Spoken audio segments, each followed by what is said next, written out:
మీ అందరికీ తెలిసిన విషయమే. గత సంవత్సర కాలంగా నల్గొండ జిల్లా ఎస్పీ గారి ఆదేశాల మేరకు మిషన్ పరివర్తనలో భాగంగా గంజాయి అమ్మేవారిని, ట్రాన్స్పోర్ట్ చేసేవారిని, అదేవిధంగా గంజాయి సేవించే వారి మీద కూడా వాళ్ళ మీద గట్టి నిఘా ఉంచి చట్టరీత్యా అందరి మీద కఠిన చర్య తీసుకోవడం జరుగుతూ ఉంది.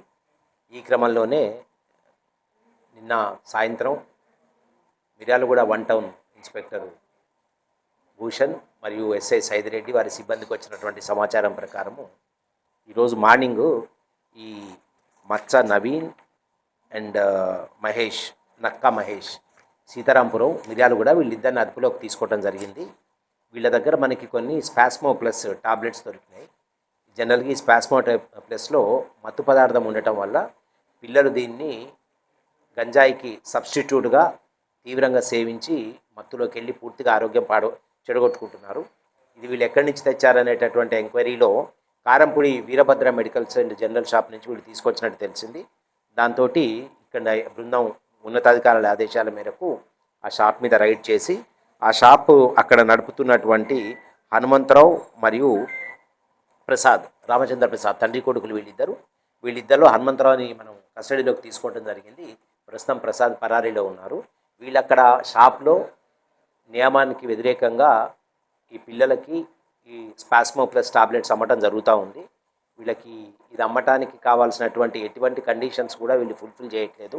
డాక్టర్ ప్రిస్క్రిప్షన్ లేకుండా, తర్వాత మోతాదుకి ఎక్కువ డబ్బులకి, వాళ్ళు అమ్మాల్సిన దానికంటే ఎక్కువ డబ్బులకు అమ్మి ఇది వీళ్ళకి అమ్మటం జరిగింది.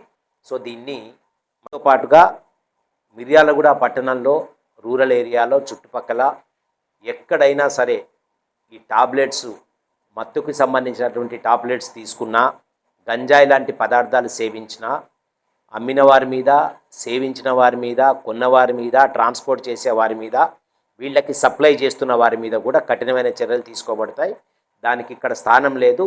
దయచేసి తల్లిదండ్రులు అందరూ కూడా ఈ విషయంలో ఉండి, ఎవరన్నా పిల్లలు దీని మత్తుబారిన పడి వాళ్ళ అలవాట్లు మారి వాళ్ళ ఆరోగ్యం దెబ్బతిని వాళ్ళ జీవితం నాశనం కాకముందు పోలీసు వారికి సమాచారం ఇచ్చి వాళ్ళని బాగు చేయడానికి మాకు అవకాశం ఇచ్చే ప్రయత్నం చేయండి. అదేవిధంగా ఈ మధ్యకాలంలో మనం మత్తు పదార్థాలు గంజాయి సేవించిన వారిని కూడా కన్జ్యూమర్స్ కింద మనం వాళ్ళ మీద కేసు నమోదు చేసి కోర్టులో పెట్టడం జరుగుతూ ఉంది. కోర్టు వారి ఆదేశాల మేరకు వాళ్ళ రీహాబిలిటేషన్ సెంటర్స్ కూడా పంపుతూ ఉన్నాం. గత కొంతకాలంగా ఒక 10 మెంబర్స్ వరకు మిర్యాలగూడ పట్టణం నుంచి అట్లా పంపటం జరిగింది. కాబట్టి ప్రజలు ఎవరైనా సరే ఈ గంజాయి సేవించేవారు, అమ్మేవారికి సంబంధించిన ఎటువంటి సమాచారం ఉన్నా పోలీసు వారికి ఇచ్చి సహకరించవలసిందిగా జిల్లా పోలీస్ శాఖ తరఫున, గౌరవ ఎస్పీ గారి తరఫున మీ అందరికీ కూడా రిక్వెస్ట్ చేస్తూ ఉన్నాం. Thank you. 180 టాబ్లెట్స్ దొరికినాయి వీళ్ళ దగ్గర, మెడికల్ షాప్ దగ్గర కలిసి. ఈ టాబ్లెట్స్ అన్నీ కూడా వీళ్ళు ప్రిస్క్రైబ్డ్ రేట్ కంటే ఎక్కువ ఈ మెడికల్ షాప్ వాళ్ళు అమ్మటం జరుగుతూ ఉంది.